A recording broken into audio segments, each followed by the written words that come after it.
Hello food lovers, I'm Adnana and today I will show you how to make perfect poached eggs. The first step is to crush your eggs into ramekins or onto small bowls.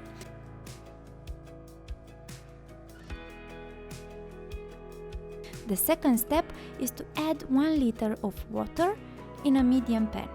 The pan should be at least 5 cm deep.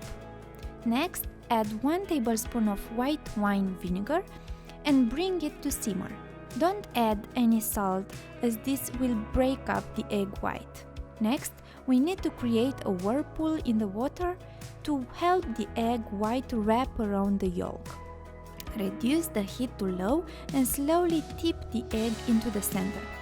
Cook it for 3 minutes and you'll have the perfect poached egg.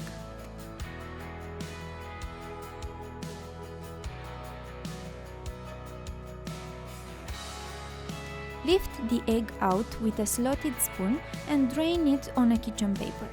I hope you'll give this recipe a try because if you'll follow exactly the steps, you'll have a perfect poached egg. I like to eat it on my avocado toast. It's simply delicious.